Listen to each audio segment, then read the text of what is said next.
जय हिंद दोस्तों, मैं अमरकांत चौधरी और आप देख रहे हैं ऑनलाइन भास्कर। मैंने सवाल पूछा था, आपको पता है पहले रिकॉर्ड आता था सीएमआई का। सीएमआई हर महीने का डेटा उपलब्ध कराती है और सीएमआई के डेटा के अनुसार हरियाणा देश में बेरोजगारी में नंबर 1 है। मगर मुख्यमंत्री जी उस डेटा को कंटेस्ट करते हैं। वो कहते हैं कि बाकी प्रदेशों में वो डेटा ठीक है, क्योंकि सीएमआई गुजरात और यूपी में बेरोजगारी कम दिखाती थी, मगर हरियाणा कहते थे कि हरियाणा में गलत है।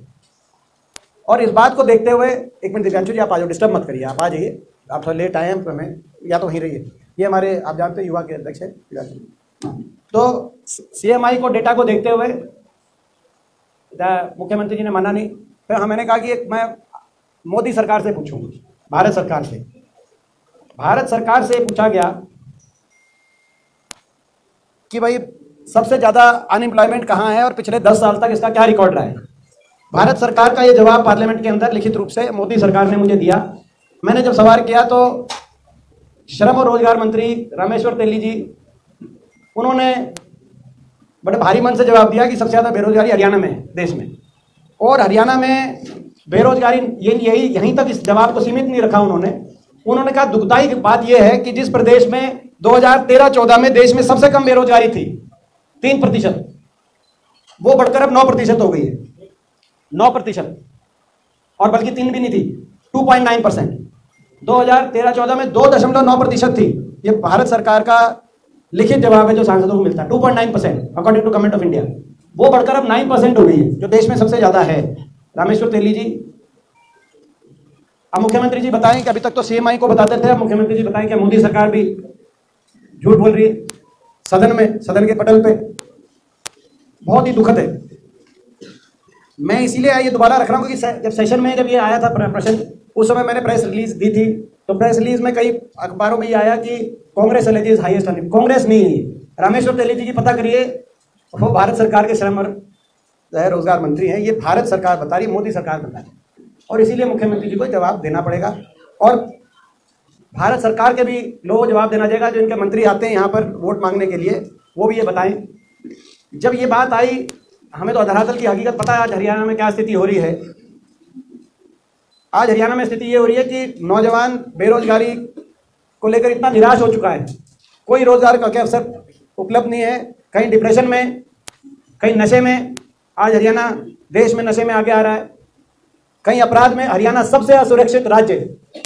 आपको याद होगा अभी उसकी भी भारत सरकार द्वारा ही जो असुरक्षित राज्यों की श्रेणी में हरियाणा नंबर 1 पे पहुंचा दिया। तो अपराध की स्थिति है, और नशा, अपराध, डिप्रेशन और घर बार बेच के विदेशों की तरफ पलायन हरियाणा का नौजवान। आपके एक लीडिंग अखबार में तो स्टोरी भी आई, पटाखे बजते ये हरियाणा में, आप जानते हो, आप जानते हो, हम जानते हैं। बाकी प्रदेशों में ये पूछेंगे पटाखे किस बात के बजते हैं, दिवाली पे बजते हैं। यहाँ हरियाणा की सरकार से पीछा छूटने पे, दिवाली नहीं, हरियाणा की सरकार से पीछा, नहीं तो कोई अपना घर और अपनी मातृभूमि छोड़ के कोई कुछ नहीं होता। लेकिन खट्टर सरकार, दुष्यंत सरकार से के चुंगल से जब आज नौजवान निकलता है, वीजा किसी का स्टैंप होता है या मैक्सिको के बॉर्डर पे टंकी के रास्ते से अंदर अमेरिका घुसता है तो पटाखे बजते हैं। ये स्थिति हरियाणा के नौजवान की इन्होंने कर दी।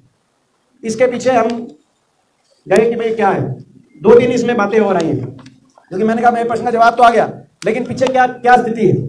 2-3 इसमें बातें हो रही हैं। पहली बात, रोजगार 2 तरह से होता है, प्राइवेट इन्वेस्टमेंट, निजी निवेश, फैक्ट्रियां लगेंगी, इंडस्ट्री लगेगी, सर्विस सेंटर लगेंगे, या सरकारी क्षेत्र के अंदर। हरियाणा में इसी दौरान इंडियन एक्सप्रेस में खबर छपी कि आरबीआई ने पिछले 10 साल का इन्वेस्टमेंट बताया कि 10 साल कहां इन्वेस्टमेंट हुआ। आरबीआई को कैसे पता चलता है? बैंकों से कहां लोन लेके प्रोजेक्ट लगे। आरबीआई के पास इस बात की, पूरे देश के हर बैंक की जानकारी है। पूरी डिटेल रिपोर्ट में आपसे साझा करूंगा।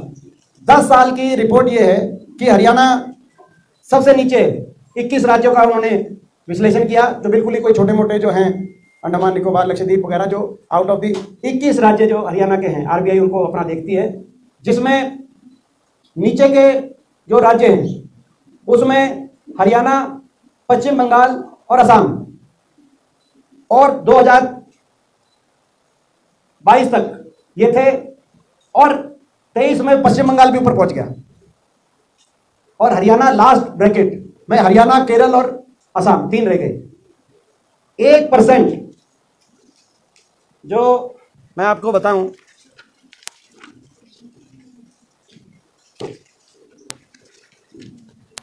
State wise distribution of projects sanction bye banks and financial institutions and financial institutional investors, FIIs and FIIs। 10 साल की ये ट्रैक रिकॉर्ड आरबीआई ने सारे प्रदेशों को दी। नंबर 1 पे उत्तर प्रदेश है, नंबर 2 पे गुजरात है। हमें किसी प्रदेश से कोई द्वेष ईर्ष्या नहीं है। राजस्थान 10 नंबर पे हम पड़ोसी प्रदेश, और पंजाब 11 नंबर पे। मगर हरियाणा कौन से नंबर, मैंने बता दिया आपको। बॉटम 3 में वो 1% वालों को बॉटम 3 देते हैं। आप ऊपर नीचे कर लो बराबर, लास्ट 3 के 1%, जिसमें सबसे देश में कम निवेश हो रहा है। जो आपको याद होगा 2012-13 में अकॉर्डिंग टू फिकी हरियाणा पर कैपिटा इन्वेस्टमेंट में देश में नंबर 1 था। आज वो देश में सबसे पीछे है, और बेरोजगारी में देश में नंबर 1। एक तरफ ये स्थिति है, और दूसरी तरफ सरकारी रोजगार की क्या स्थिति है मुझे आपको बताने की जरूरत नहीं। लगातार या तो सरकारी क्षेत्र में रोजगार समाप्त किए जा रहे हैं, या उनको कच्चों में परिवर्तित किया जा रहा है, चाहे कौशल निगम के माध्यम से, चाहे हरियाणा के लिए तो अग्निवीर भी। हिमाचल के चुनाव में आपने देखा अग्निवीर बहुत बड़ा मुद्दा था। हरियाणा में भी हर साल आजादी से लेकर 2019 तक 5,500 हर साल पक्के भर्ती होते थे आर्मी में। आज अग्निवीर योजना के बाद एक साल में 932 हुए अग्निवीर, और 932 में से भी केवल 214 रह जाएंगे पक्के, बाकी घर आ जाएंगे। कहाँ 5,500 और कहाँ 214। तो कहीं कौशल निगम के, कहीं अग्निवीर के माध्यम से कच्चों में परिवर्तित कर रहे हैं। ले देके उसके बाद भी जो नौकरी बचती है, जो सरकारी क्षेत्र में निकालते हैं, वो पेपर लीक घोटाले, 30 से ज्यादा पेपर लीक घोटाले हो चुके हैं। अलग अलग तरीके से पेपर लीक कराए जा रहे हैं। पिछले साल के सारे प्रश्न रिपीट हो जाते हैं, किसी और प्रदेश के सारे प्रश्न रिपीट हो जाते हैं, या पेपर लीक हो जाते हैं, जो कितने पेपर कैंसिल हो गए। पेपर लीक घोटाले नहीं तो HPSC और SSC के अंदर परचून की दुकान पे जैसे नौकरियों को, जैसे परचून की दुकान में दाल, चीनी, रेवड़ी, हर चीज का रेट होता है, वो रेट फिक्स करके नौकरियों बेचने का काम अनिल नागर डिप्टी सेक्रेटरी 90 लाख से के साथ पकड़े गए। आपको पता है, कोई नई चीज नहीं बता रहे। 3 करोड़ 60 लाख रुपए पकड़े गए उस पर्टिकुलर मामले में। अलग अलग तो पेपर के साथ पकड़े गए, आंसर शीट के साथ पकड़े गए, की के साथ पकड़े गए। और SSC के अंदर जो घोटाले आए उसकी अलग है। इतने व्यापक स्तर पे घोटाले, मगर घोटालों से बच के, फिर भी अगर घोटालों से आप अलग करो। एक और बड़ी बात है जिसके हरियाणा के नौजवान को, जिसके विशेष तौर पे आज मैं जिस पॉइंट पे, जिसको लेकर हरियाणा नौजवान के दिल में बड़ी टीस है। मुख्यमंत्री जी ने एक स्टेटमेंट दी थी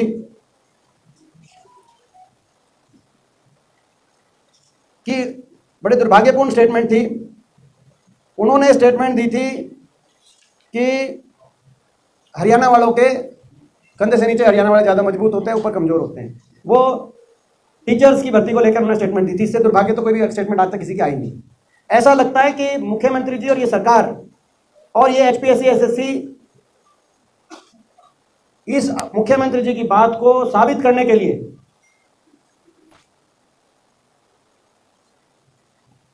इतना परिश्रम कर रहे हैं, इतनी मेहनत कर रहे हैं।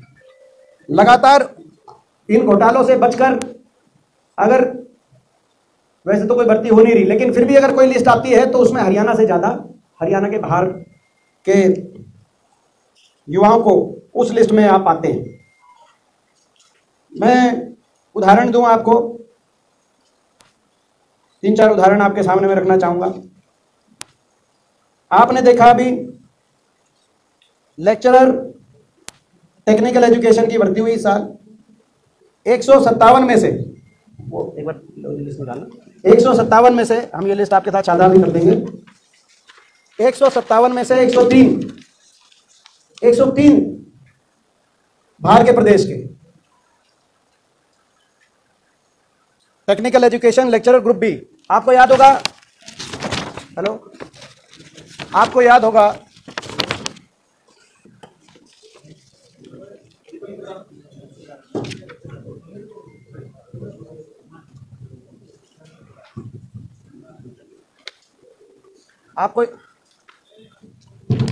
आपको याद होगा इससे पहले एक एसडीओ की भर्ती आई थी 2019 में। उस एसडीओ की भर्ती में 80 में से 78 बाहर के, 2019 की भर्ती। उसके बाद 2021 में एसडीओ इलेक्ट्रिकल की भर्ती हुई, 99 में से 77 बाहर के, हरियाणा केवल 22। उससे पहले वाली एसडीओ की भर्ती में 80 में से 2 हरियाणा के, 78 बाहर के।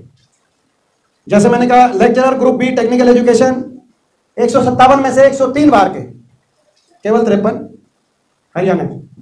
इसी प्रकार से assistant professor polytechnic political science 18 में से 7 हरियाणा के, पॉलिटिकल साइंस। तो राजनीति बहुत कमजोर है हरियाणा वाले, तो ऐसा दिखाई देता है। 18 में से 7 हरियाणा के, बाकी बाहर के। उसके साथ एडीओ की 600 की पोस्ट की भर्ती आई, एडीओ की 600 की। उन 600 की पोस्ट में 50 का चयन किया गया, बाकी खाली। और जो 50 का जो चयन किया गया जनरल कैटेगरी में से 23 में से 16 पद पे हरियाणा से बाहर के, यानी कि 600 की पोस्ट में एडीओ केवल 16 हरियाणा की। इसके अलावा लिस्ट लंबी है, आपको लिस्ट पहुंचाएंगे, मगर इसके आपने देखा एचसीएस, ये वाली लिस्ट जो आई प्रीलिम की। इससे पिछला जो एचसीएस था, HCS allied, HCS and HCS allied 2021, उसमें 140 थे सेलेक्ट। 140 में से 35 बाहर के, 35 आउट ऑफ हरियाणा। एचसीएस में इतना नहीं हुआ कभी, एचसीएस में 140 में से यूपीएससी टॉप करने वाला प्रदेश हरियाणा, 35 बाहर के, जो पिछली लिस्ट आई थी एचसीएस की। और इस बार एचसीएस की जो आई वो एचसीएस एंड एलाइड थी। इस वाले एचसीएस में 100 में से 61 लोगों को चयनित किया गया, बाकी पद खाली। और जिन 61 को शामिल किया, 61 जो सेलेक्ट चयनित हुए, उसमें से 44 एक सीरीज के रोल नंबर। हरियाणा से नौजवान यूपीएससी टॉप करते हैं, मगर हरियाणा के एचसीएस में नंबर नहीं लग रहा, हरियाणा के एसडीओ में नंबर नहीं लग रहा, एडीओ में नंबर नहीं लग रहा, लेक्चरर में नंबर नहीं लग रहा। और बाकी प्रदेशों में आपने देखा, यूपी के अंदर नजारा, 3 गए थे हरियाणा के, पोस्टमैन की भर्ती थी कि नहीं लेंगे। और केवल यूपी नहीं, मैं कुछ बाकी प्रदेशों का भी आपको मैं बताऊंगा अभी कि बाकी प्रदेशों में किस तरीके से अपने प्रदेशों को। खैर, इस बात पे हम इनके बाहर से लग रहे हैं, इस पे तो क्या है, जो एचपीएससी के चेयरमैन है, 3.25 करोड़ हरियाणा वासियों में से मुख्यमंत्री जी को कोई एक उपयुक्त नहीं मिला, कोई है ही नहीं शायद क्वालिफाई। हरियाणा शायद अकेला प्रदेश ना हो देश में, यह भी चेक करना पड़ेगा बाहर से। और वो बाहर से भी कोई अविवादित नहीं लाए, कोई ऐसा कोई इतना बड़ा ट्रैक रिकॉर्ड हो किसी का कि कोई अविवादित हो। ये वही है जिनको चेयरमैन बनाया एचपीएससी का, वर्मा जी, जिनको government under secretary government of India Dharmendra ने चिट्ठी लिखी, government of India, ministry of human resource development, department of higher education, vigilance section ने चिट्ठी लिखी कि in pursuance of commissions advice NCERT has identified the role of Alok Verma, IFS officer, former secretary NCERT, responsible for the irregularities and allegations have been framed against him. A statement indicating allegations against Alok Verma with relevant documents is forwarded herewith. ये 2019 मई की चिट्ठी है, central vigilance commission. Frame हुए charges, आगे वो drop हुए। लेकिन कहने का मतलब कि कोई अविवादित, कोई इस तरह के एग्जाम्पलरी ट्रैक रिकॉर्ड से कोई अपना कि एचपीएससी का चेयरमैन, भाई हरियाणा में 3.25 करोड़ लोगों में से एक कोई नहीं है, तो हम कहीं भाई तमिलनाडु टीएन सेशन लेके आएंगे, ऐसा नहीं है। ये खुद एक विवादित जो है उनके ऊपर इस तरह के एलिगेशन, इरेगुलरिटी के एलिगेशन, एनसीईआरटी में रहते हुए। क्या कारण है भाई, क्या मजबूरी थी, किसके साथ क्या संबंध थे, और अभी हरियाणा के बच्चों को क्यों सफर करा रहे हैं, ये बताना पड़ेगा। आज हरियाणा के नौजवानों में बड़ा भारी रोष है इस बात को लेकर। इसमें 2 फैसले और हुए हैं इनके, जो एचपीएससी के, जिनका मैं जिक्र करना चाहता हूं। एक फैसला ये फैसला एचपीएससी ने, चेयरमैन एचपीएससी, पूरे एचपीएससी का एक फैसला है ये, जिसका नुकसान हो रहा है, इतनी पोस्ट खाली जा रही है। एक मैं बताना भूल गया था, गवर्नमेंट मेडिकल कॉलेजेस में 187 पोस्ट निकली, जिसमें से 21 भरी गई, बाकी अभी गवर्नमेंट मेडिकल कॉलेजेस में पोस्ट खाली पड़ी है।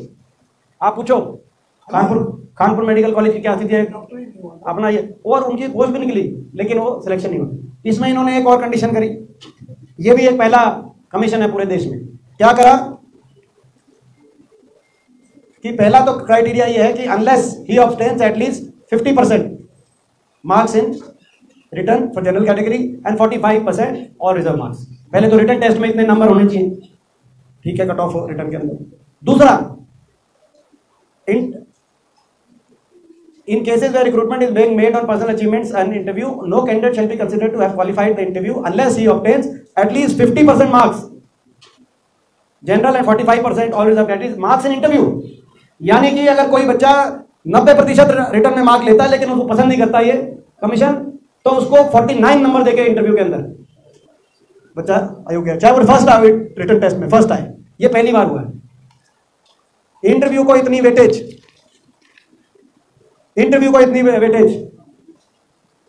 ये लोग, ये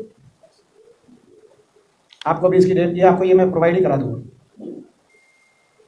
2021 के आखिर में ये इन्होंने डिसीजन लिया, और ये इसलिए जो खाली छोड़ी जा रही हैं इस तरह का हरियाणा के युवाओं पे, इतना बड़ा हरियाणा के युवाओं के साथ मैं समझता हूं इतना बड़ा, आप अंदाजा लगा सकते हैं 90% आ जाए रिटन टेस्ट में, मगर इंटर में 49 आए, और जिसके 51 आए रिटन टेस्ट में, क्योंकि 51% तो ये क्वेश्चन बता ही रहे हैं पिछले वाले रिपीट, उसके इंटरव्यू में अगर 51 आए तो आप अंदाजा लगा सकते हैं कि किस तरह की ये स्थिति चल रही है एचपीएससी में और एसएससी में। सीटी का अलग मुद्दा है आपके सामने, सीटी में पेपर किस तरीके से लीक हुआ वो मुद्दा आपके सामने। सीटी के युवाओं को 3,60,000 युवाओं को कितना बड़ा धोखा ये सरकार दे रही है वो भी आपके सामने है। मैं अंत में एक और बात कहना चाहता हूं, मैंने जो कहा उस बात पे मैं आके अपनी बात समाप्त करूंगा। बहुत सी बातें हैं, हर प्रदेश अपने युवाओं को, अपने प्रदेश के नौजवानों को, अपने प्रदेश की सरकारी क्षेत्र की के रोजगार में अवसर देने के लिए सजग रहता है। यहां तो विपरीत है। मैं उदाहरण देना चाहता हूं, जो गुजरात, वहां पर आपको गुजराती भाषा में एक पेपर देना जरूरी है, महाराष्ट्र में मराठी में, तमिलनाडु में तमिल में, पंजाब में पंजाबी में। हरियाणा के अंदर वो तो कोई, हमारी तो हिंदी है ज्यादा, हमारी जो भाषा है। तो उसके बाद दूसरा बनता है जीके, जैसे राजस्थान के अंदर भी हिंदी है मगर वहां जीके की बात आती है। बीडी कल्ला जो राजस्थान के शिक्षा मंत्री हैं अभी राजस्थान की कांग्रेस की सरकार के, 2-4 महीने बाद पहले उनका बयान आया कि राजस्थान की भर्ती परीक्षाओं को लेकर शिक्षा मंत्री बीडी कल्ला का बड़ा बयान, 30 से 40 प्रश्न राज्य से संबंधित पूछे जाएंगे। हर प्रदेश आरपीएससी में 2012 से 2022 तक आरपीएससी की टोटल सिलेक्शंस में 1.05% बाहर के नौजवानों को मौका मिला, बाकी राजस्थान के। और कर्मचारी चयन एसएससी जो उनकी है, जो हमारे पैरेलल है, उसमें 0.9% राजस्थान की मैं बता रहा हूं। पंजाब में पीपीएससी की जो होती है परीक्षा है, उसमें 20% पंजाब की जीके पूछी जाती है और पंजाबी में भी होता है। मध्य प्रदेश में एमपीपीएससी के भर्ती परीक्षा में 33% मध्य प्रदेश की जीके पूछी जाती है। हर प्रदेश ने अपने युवाओं के हितों को सुरक्षित करने के लिए इस तरह का प्रावधान किया है। हरियाणा के अंदर, हरियाणा जीके खत्म, हरियाणा संबंधित कोई प्रश्न नहीं। ये भी एक दुखद बात है। तो कुल मिलाकर जो व्यवस्था ऐसी बन गई कि आज घर बार बेच के चलो, डक्की के रास्ते बाहर चलो। आज हरियाणा में रोजगार का कोई अवसर नहीं, कहीं नशे की समस्या पनप रही है, कहीं अपराध में हरियाणा सबसे असुरक्षित राज्य में हरियाणा का नाम आ रहा है। और जो मैंने पहले बात कही थी तो सरकारी नौकरी की बात है, सरकारी सिस्टम की बात है जो इन्होंने खराब कर दिया। लेकिन जो प्राइवेट सेक्टर था, आज निवेश नहीं हुआ, जो हम कह रहे हैं कि निवेश सबसे नीचे है, उसका भी कारण यह है कि सरकार ने 10 साल में, इनकी 9.5 साल में 3 बार प्रदेश जला, व्यापक कानून व्यवस्था की स्थिति चौपट हुई 3 बार, कभी 2016 की बात हो, कभी जो है डेरे सच्चे सौदे वाली पंचकुला की बात हो, कभी नूह की घटना की बात हो, और लगातार प्रदेश में आंदोलन चले। ऐसी अहंकारी सरकार किसी की सुनती नहीं है। हर वर्ग सड़क पे आता है आंदोलन के लिए। कभी आड़ती बैठे, कभी ग्रामीण चौकीदार बैठे, कभी ग्रामीण सफाई कर्मचारी बैठे, कभी किसान बैठे, हर वर्ग, कभी सरपंच बैठे। एक जब इस तरह का माहौल बने अराजकता का, प्रदेश में कौन निवेश करेगा? आप मेरे को बताएं। आज उत्तर प्रदेश में नंबर 1 में हम निवेश में देख रहे हैं। मैं पार्टी लाइन से ऊपर भी उठ के बात कह रहा हूँ। हरियाणा आखिरी नंबर पर क्यों आना चाहिए? दिल्ली के 3 तरफ हम हैं। हरियाणा तो निवेश के लिए सबसे आगे होता था। आज ऐसी स्थिति बनाने के लिए कोई जिम्मेदार है तो ये सरकार जिम्मेदार है पूरी तरीके से। हरियाणा के युवाओं की आज हमारे NSUI के प्रदेश अध्यक्ष ने पदभार ग्रहण किया है। युवा कांग्रेस के अध्यक्ष भी यहाँ बैठे हैं। हम लोग हरियाणा के युवाओं के लिए संघर्ष करेंगे, लड़ाई लड़ेंगे। इस प्रदेश की सरकार को शर्म आना चाहिए कि आज बेरोजगारी में हरियाणा देश में नंबर 1 आ गया। शर्म आना चाहिए कि आज विदेशों में जिस तरीके से हरियाणा का नौजवान जा रहा है, जैसे कभी जब पीड़ादायक समय था पंजाब का तो पंजाब से जैसे जाते थे, आज वो स्थिति हरियाणा की बना दी इन्होंने। ऐसी स्थिति के लिए लोग जिम्मेदार हैं। मैं आज केवल इसी मुद्दे पे अपनी बात रखना चाहता था और मैं अप्रिशिएट करूंगा कि भाई इस मुद्दे पे ही ज़्यादा बात आप लोगों के प्रश्न रहेंगे। बाकी तो आप प्रश्न अपने हिसाब से। Thank you. देखिए सीटी में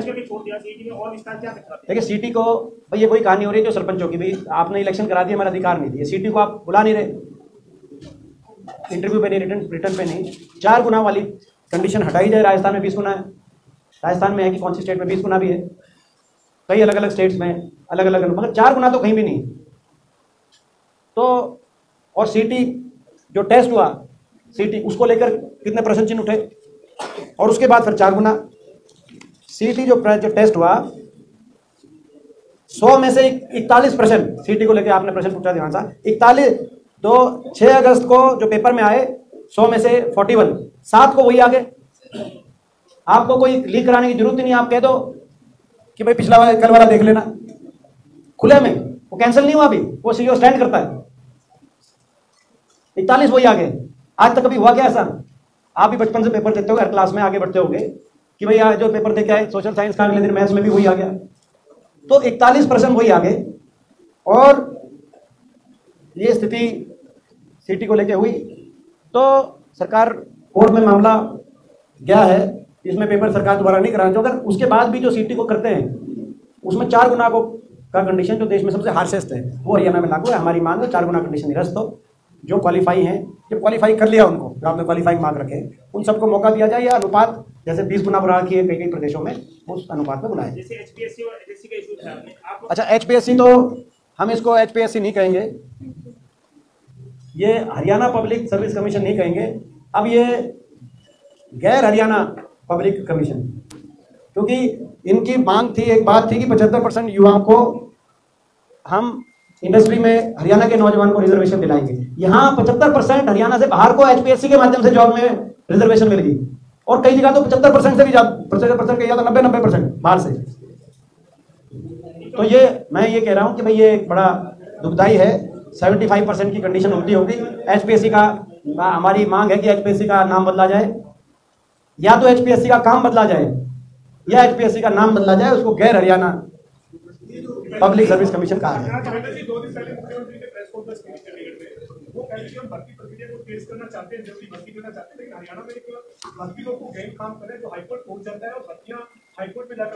ये देखो, ये मैं उसका जो आप कह रहे हो ना, जो भर्ती रोको चल रहा है हरियाणा में, मैं उसकी भी कहानी बताऊंगा। 2015 स्टेट पेपर लीक, पेपर सबके पास पहुंच गया, जिसने रोकने का काम किया। 2015 स्टेट, 2015 उसके बाद विद्यालय संगठन primary teacher paper leak, 2017 conductor paper leak, 2017 agriculture inspector paper leak, 2016 excise inspector paper leak, clerk भर्ती बिजली विभाग पेपर लीक 2016 दिसंबर, क्लर्क पेपर भर्ती पेपर लीक, ग्राम सचिव भर्ती लीक 12 जनवरी 2021, अगस्त 2021 पुलिस कांस्टेबल भर्ती लीक, डेंटल सर्जन दिसंबर 2021 पेपर लीक, SI भर्ती मार्च 2022 paper leak, CT 2023 paper leak, HCS 2023 आपके सामने है, बी फार्मेसी पेपर लीक घोटाला जुलाई 2017, असिस्टेंट प्रोफेसर कॉलेज पेपर भर्ती लीक भर्ती घोटाला फरवरी 2017। आप और बताएं, PTI नायब तहसीलदार आबकारी inspector paper leak, ITI inspector पे भर्ती पेपर लीक, कंडक्टर भर्ती पेपर लीक। तो ये आप ये बताओ, ये आप बताओ, वो तो आप मुझसे पूछना। मैं तो आपको बता दी कि क्यों हरियाणा में 2 लाख से ज़्यादा जो एक बात आती है, या तो रिक्त स्थान है या अस्थायी रूप से उनको भरने का काम हुआ है। हरियाणा के नौजवान को धोखा देकर देश में सबसे ज़्यादा बेरोजगारी देने का काम हुआ है। उसमें एक तरफ इन्वेस्टमेंट नहीं हुई, RBI बता रही है सबसे कम इन्वेस्टमेंट, और दूसरी तरफ सरकारी क्षेत्र के अंदर ये रोजगार हरियाणा के युवाओं को नहीं दे पाए, या तो समाप्त हो गई या पेपर लीक हो गई। और जो लिस्टें आई उसमें हरियाणा से ज़्यादा, कहीं ज़्यादा हरियाणा के बाहर के नौजवानों को मौका मिला, और या खाली छोड़ दी गई पद। और मैंने वो बताया आपको 50% इंटरव्यू से कम आया। ये कौन सी कंडीशन आई भाई? ये क्या कंडीशन, क्या हरियाणा के अंदर ही लागू है? नहीं, ये कंडीशन आप बताओ। ये और इस वजह से जो सारे खाली छूट रहे हैं पद। अनएम्प्लॉयमेंट की फिगर्स है, इतना वेरिएशन क्यों है? क्योंकि सीएमआई जो है वो आपको 37.4 कर रही है। देखो एक बार दिखाना, नहीं उसमें नहीं, इसमें देखो 2 तरीके से। ये मेरा देखो, ये प्रश्न का उत्तर मैं बताऊं एक बार सुशील जी। भारत सरकार देखो, the data on employment and unemployment is collected through periodic labour force survey which is conducted by ministry of statistics and programme implementation since 2017-18। CMI का जो डेटा है, वो जो डेटा उनका सैंपल साइज देता है, और जिस तरह से करते हैं, वो जो भी कोई इंप्लॉयबल हो, विलिंग हो, लेकिन काम ना मिल जिसके पास हो, वो उन सबके प्रतिशत देखते हैं। जैसे फॉर एग्जांपल कोई किसी की स्पाउस हो सकती है, अपने घर में हो, इंप्लॉयबल भी हो, एजुकेटेड भी हो, लेकिन वो एक्टिवली जॉब सीख नहीं कर रही, मिलेगी तो ठीक है, नहीं तो कोई एक्टिवली नहीं, वो CMI के अनुसार वो अनएम्प्लॉयमेंट में। और ये जो है, ये जो भारत सरकार का एम्प्लॉय है लेबर ब्यूरो का, ये आप डिटेल में पढ़ना। इसमें वो हैं जो एक्टिवली जॉब सीख कर रहे हैं एक्टिवली। उसमें केवल हरियाणा की फिगर नहीं है, बात ये तुलनात्मक होती है। इसमें पूरे देश की जो फिगर्स हैं वो इस दायरे में है, 9% से लेकर और 2-3% तक, 2-3% से लेकर पूरे देश की अनएम्प्लॉयमेंट भारत सरकार के फिगर्स के इस दायरे में। इस दायरे में 2013-14 में हरियाणा की सबसे कम थी 2.9%। अब वो हरियाणा की सबसे ज्यादा भारत सरकार के अनुसार हर साल का डेटा दिया भारत सरकार ने। मोदी जी ने पार्लियामेंट में अपने मंत्री के माध्यम से जवाब दिया है, और बड़े भारी मन से बताया कि खट्टर साहब की सरकार में देश में सबसे ज्यादा बेरोजगारी, ये उन्होंने बताया। अब वो आंकड़ा CMI पूरे देश की जो देखती है, तो पूरे देश में जैसे सबसे हाईएस्ट CMI का जो रेंज है वो मिड 30 से लेकर और मिनिमम 5-7% हर जगह रहता है। यहाँ पे कई स्टेटों में 2-3% है। तो इनकी रेंज वो है, उनकी रेंज वो है, अलग अलग उसका आकलन करने के तरीके अलग अलग है।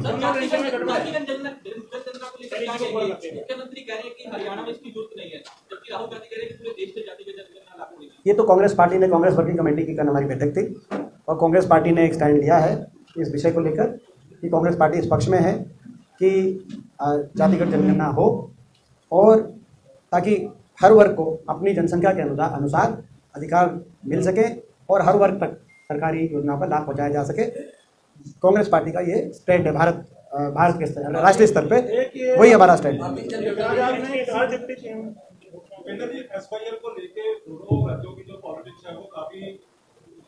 हॉट हो चुकी है। एक तरफ तो पंजाब है, पंजाब की अपोजिशन पार्टियां और रूलिंग पार्टी कह रही है कि पानी किसी भी कीमत पर जाने नहीं किया जाएगा। दूसरी ओर सुप्रीम कोर्ट ने कहा है कि सर्वे टीम भेजी जानी चाहिए। क्या आप डिमांड करेंगे सेंट्रल गवर्नमेंट से कि सर्वे टीम पंजाब जाए? का सर्वे देखिए, इसमें बड़ा स्पष्ट स्टैंड है। हमारा स्टैंड है कि हरियाणा के हक का पानी हरियाणा में मिलना चाहिए। इंदिरा गांधी जी ने फाउंडेशन स्टोन रखा, राजीव लोंगोवाल अकॉर्ड हुआ, इतिहास आप जानते हैं। उसके आधार पे रायपेरियन स्टेट फॉर्मूले के आधार पे हरियाणा का हक निर्धारित हुआ। पंजाब में सरप्लस पानी है जिसको पंजाब सरकार ने नकारा, जिस वजह से कोर्ट केस शुरू हुआ। सुप्रीम कोर्ट ने अंततः, अलग अलग सरकारें रही, मैं राजनीति से ऊपर उठ के कहूँगा कि जितनी भी सरकारें रही, जितने भी लीगल टसल चला, प्रेसिडेंशियल रेफरेंस हुआ, सुप्रीम कोर्ट के अंदर लीगल टसल हुआ, हरियाणा की हर सरकार ने अपने अपने तरीके से, मैं किसी भी सरकार के नीति नियत पे बहुत बड़ा प्रश्न चिन्ह नहीं करूँगा, सबने पैरवी करी। पैरवी का समय चला, लीगल टसल चला, सुप्रीम कोर्ट के अंदर, सर्वोच्च न्यायालय के अंदर, अंततः फैसला आया, फैसला हमारे हक में आया। लेकिन उसके बाद जब फैसला आया तो हमने उस समय खट्टर साहब की पहली सरकार थी, उसमें जब फर्स्ट फाइनल फैसला आया पहली, जब उस टाइम तक, उस समय हम मुख्यमंत्री जी के पास गए कि आप समय लो प्रधानमंत्री जी, हम सब साथ कर चलने को तैयार है, पूरा हरियाणा साथ चलने को तैयार है, सारे सांसद सारे विधायक एकजुटता का हम परिचय थे और प्रधानमंत्री के पास चले, मगर मुख्यमंत्री ने टाइम नहीं लिया। 5 साल हो गए ना, उन्होंने टाइम लिया, 4 साल हो गए होंगे ना, टाइम लिया या उनको टाइम नहीं दिया गया, या तो प्रधानमंत्री ने टाइम नहीं दिया, जो बहुत ही बड़ा हरियाणा का तिरस्कार है, और या उन्होंने टाइम नहीं लिया, तो यानी कि वो इतनी कच्ची पैरवी करी हरियाणा की कि हमें बड़ा दुख है। तो बहरहाल जब ये हुआ, तो अब जो ये फाइनल जो ये बात इस स्टेज पर पहुंची दोबारा, तो केंद्र सरकार का कर्तव्य है कि सुप्रीम कोर्ट के आदेशों को धरातल पे उतारने का काम करे, क्रियान्वयन करे। एजेंसी केंद्र सरकार, पंजाब सरकार की कॉन्स्टिट्यूशनल रिस्पॉन्सिबिलिटी है कि उसमें टांग ना अड़ाए, क्योंकि ये फैसला कोई सरकार का नहीं, केंद्र सरकार ने फैसला नहीं किया, ये न्यायपालिका ने किया है। तो और हरियाणा सरकार का दायित्व है कि हरियाणा सरकार डट के लड़ाई लड़े, हरियाणा के सारे विपक्ष के नेताओं को साथ ले, कांग्रेस पार्टी साथ देने को तैयार है। ये जो इंदिरा जी का जो स्वप्न था, राजीव गांधी जी ने जिसको आगे बढ़ाया, कांग्रेस पार्टी पूरी तरीके से साथ देने को तैयार है। आप उसको वहाँ पे उस पर धरातल पे उतारें, जहाँ टाइम लेना टाइम लें, 4-5 साल आपको टाइम नहीं मिला, अब ले लें। कांग्रेस पार्टी डिमांड करती है कि सर्वे टीम जल्दी भेजी जाए, सेंट्रल गवर्नमेंट। भाई जो सुप्रीम कोर्ट ने जो कहा है उसको मैंने बोल दिया, आपका जवाब मेरी बातों में नहीं था। हम डिमांड करते हैं सुप्रीम कोर्ट का ऑर्डर, इंक्लूडिंग सर्वे टीम नहीं, पूरा ही हम तो कह रहे हैं जो कहा सारा हो। इसमें एक सवाल जो एचकेसीसी का रहता है, पानी आप कह पानी रहे तो हैं वर्तमान में जो कार्य बदला जाए, काम इसका जो काम बदला जाए, या पूरा आयोग ही बदला जाए। वर्तमान आयोग के तो आप जेल में तो प्रश्न क्यों उठा रहे हैं, उनके ऊपर तो एनसीईआरटी के रहते हुए प्रश्न क्यों लगाते, तो क्या आयोग बदलना चाहते हैं, दोनों आयोग? मैंने जैसे कहा या काम कि उन पे इरेगुलरिटीज के मामले थे, तो उनका ट्रैक रिकॉर्ड, हाँ उन्होंने वो ड्रॉप भी हुए, मैंने साथ में ये भी स्पष्ट किया आपको। कहने का मतलब क्या, 3.25 करोड़ हरियाणा वासियों से एक भी नहीं मिला था क्या? आज जो ये रिजल्ट आ रहे हैं, क्या इसको देख के हरियाणा के नौजवान पीड़ित महसूस नहीं करते क्या? पोस्टमैन की पोस्ट थी, कौन सी पोस्ट थी? सुप्रीम कोर्ट में जब गए थे, सॉरी यूपी के अंदर पोस्टमैन की पोस्ट के लिए गए थे, 3 हरियाणा वालों को। पोस्टमैन की थी, कौन सी थी? पोस्टमैन की थी शायद, तो मना कर दिया कि हरियाणा से आप उत्तर प्रदेश के लगाएंगे। तो मैं कहने का मतलब ये है कि ये हरियाणा के हितों की, नौजवानों के हितों की सुरक्षा के, और मैं तो एक पॉइंट नहीं उठाया, स्पोर्ट्स नीति जो बनी, एम्प्लॉयमेंट, वो भी एक हरियाणा के नौजवान को इन सब चीज़ों से दूर रखने का एक माध्यम था। कोई जब आप कांग्रेस की सरकार थी 10 साल, कहीं निवेश हो रहा था, कहीं शिक्षा के विश्वविद्यालय खुल रहे थे, कहीं सरकारी क्षेत्र में रोजगार, कहीं प्राइवेट में, कहीं स्पोर्ट्स। अब इन्होंने नीति बदल दी, और नीति के अनुसार कोई बात, अब ये कबड्डी टीम है, गोल्ड मेडल आया कबड्डी टीम, मानते हो आप लोग? कल मैं जाऊंगा, बहुत से भैंसवाल में 3 खिलाड़ियों को गोल्ड मेडल है, 3 तो मलिक साहब के गांव से हैं, रिंडाना में भालू जी उनके गांव से हैं। इतने खिलाड़ियों के मेडल आए पूरे प्रदेश में, लेके आए हैं, लेकिन वो हरियाणा की टीम से नहीं खेलते, क्योंकि हरियाणा की स्थिति खराब करती है स्पोर्ट्स के अंदर। जो चल रहा है हम उसमें बताना नहीं चाहते, कुश्ती में क्या चल रहा है, खेल कबड्डी में क्या चल रहा है हम नहीं, मगर कोई आर्मी की टीम से खेलता है, कोई सर्विसेज की टीम से, कोई रेलवे की टीम से। हरियाणा के उनमें सारे हैं हरियाणा के, खेलना पड़ा है बाहर से, और इसीलिए हरियाणा के अंदर ना एम्प्लॉयमेंट मिलेगा, ना उस रूप का लाभ मिलेगा। तो मैंने ये बात तो टच नहीं करी, किसी और दिन टच करेंगे, बातें तो बहुत हैं। ये भी एक बात पॉइंट है। हमारे टाइम तो सबको मिलता था, कोई हरियाणा का किसी का रूट भी हो, आपको याद होगा गगन नारंग जी के, क्योंकि ग्रैंडफादर फादर हरियाणा से में रहते थे, तो इसीलिए गगन नारंग, क्योंकि उनके फादर यहाँ का जन्म यहाँ हुआ था, वो फादर यहाँ के थे, बाद में उनको भी। तो मतलब एक तो गौरव की बात थी कि जितने लोगों को लाभान्वित किया जा सके। यहाँ यह है कि भाई कैसे रोकें लाभान्वित होने से। अच्छा, ये बताएं कि आपने 4 डिप्टी सीएम वाला बयान दिया है कि एक ब्राह्मण चेहरा होगा, इस पर ओमप्रकाश धनखड़ जी ने आज बयान दिया है, और सीधा आपको हुड्डा साहब पर टारगेट किया है कि आप लोग बाहर से बौखलाए हुए और इस बयान से अपना मैनेजमेंट ठीक कर रहे हैं। देखिए, अब मैं भाजपा प्रदेश अध्यक्ष जी के बारे में, उनके बयान के बारे में जो है, उनको शायद इस बात की हो कि भाई उनके जो आयोजक थे वो कुलदीप बस जी थे, जिनसे वो पूरी तरह हारे हुए, शायद इसीलिए उन्होंने कुछ, जहाँ तक स्टेटमेंट की बात है, ये कोई पुराना बयान है हुड्डा साहब का, 2019 के चुनाव में हुड्डा साहब ने कहा था। तो फिर जेडपा के मकसूद के बयान पे आ रहा है। उन्होंने कहा है कि वो मानहानि का दावा करेंगे। मानहानि का दावा कौन कर रहा है? वो आप लोग आरोप लगाते हैं, उन्होंने अपने प्रेस कॉन्फ्रेंस में कहा था कि परसेंटेज की आरोप लगाते हैं कि परसेंटेज दिए जाते हैं तो हम आपका नाम भी लिया, हुड्डा साहब का भी लिया, कुछ और नेताओं का भी लिया। घोटालों की बात करें, ऐसा है कि वो चाहे उनको, हाँ, ये जो परसेंटेज का बयान था, ये बयान वीरेंद्र सिंह जी का था, वैसे मैं जानकारी ला। मेरा तो था ये मेरा तो बयान ये था कि भाई वीरेंद्र सिंह जी जो बता रहे हो उनका तो आप उनको ठीक ही बताएं। मेरा तो बयान था कि ये ठगू के लड्डू हैं। मैंने तो ठगू के लड्डू बताया था आपको, ये थोड़ा मैं क्लियर कर दिया। परसेंटेज तो हमने बताई थी, मैंने बताया था जेजेपी पार्टी ठगू है, ठगू के लड्डू है कि फ्रेंचाइजी है, और वो उसका मैंने पूरा संदर्भ बताया था। और मैं बता देता हूँ आपको, क्योंकि ये आप आदि लिख दोगे तो बात यूँ कहेंगे कि भाई आदि ये तो केवल ये पार्टी जेजेपी पार्टी का अस्तित्व खत्म हो गया हरियाणा में, लोग इनके बड़े खिलाफ होंगे, क्योंकि ये पार्टी, इस पार्टी ने हर व्यक्ति, हर वर्ग के साथ और विश्वासघात करने का, लोगों को ठगने का, विश्व कीर्तिमान बनाने का काम किया। सबसे पहले इन्होंने अपने मतदाता को कहा कि बीजेपी को करेंगे जमुना पार, फिर बना दी बीजेपी की सरकार, उनको ठगने का काम किया। फिर कहा 5100 बुढ़ापा पेंशन पे सरकार बना रहे बीजेपी की। फिर 4 साल हो गए, बड़े बुजुर्ग खा गए, उनको ठगने का काम किया। किसान आंदोलन में कहा कि कोई ऐसा प्रावधान ही नहीं है कि ये कानून वापस हो उसके अगले हफ्ते में प्रधानमंत्री जी ने आगे कहा कि मैं वापस ले रहा हूँ। किसान को ठगने का काम किया। जब महिला और खिलाड़ी बैठे हुए थे तो कहा कि भाई महिला में हम पूछने का क्या करें। इन्होंने खिलाड़ियों को, हमारी बहन बेटियों को ठगने का काम किया। उससे पहले जब इन्होंने अपनी पार्टी में लड़ाई, जो उसमें अपने परिवार और पार्टी को ठगा कि नहीं ठगा, वो तो आप इनसे पूछो कि उनके साथ इन्होंने क्या किया।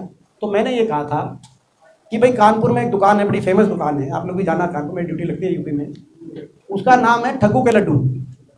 कानपुर में दुकान है, उसका नाम है ठग्गू के लड्डू। उसके टैगलाइन नीचे लिखा हुआ है कि भाई ऐसा कोई सगा नहीं जिसे हमें ठगा, जिसको हमने ठगा नहीं, ऐसा कोई सगा नहीं जिसको हमने ठगा नहीं। और मैंने ये कहा था कि ऐसा दिखाई देता, प्रतीत होता है, ये बताएं, उसके खंडन करें। भाई मेरे को ऐसा प्रतीत होता है कि ठग्गू की लड्डू की दुकान की फ्रेंचाइज लेके जेजेपी पार्टी हरियाणा में आई। इन्होंने अपने वोटर को, बुजुर्गों को, खिलाड़ियों को, किसान को, पार्टी को, परिवार को, सबको, छात्रों को, तो अब राजस्थान में वो जा रहे हैं, यहाँ पे वो ठग्गू के लड्डू की फ्रेंचाइज हरियाणा में वो फेल हो गई, अब उसको राजस्थान में लेके जा रहे हैं। तो इस पे है, अब इसमें किसी को तकलीफ हो तो क्या हो, मैं तो जो बता रहा हूँ।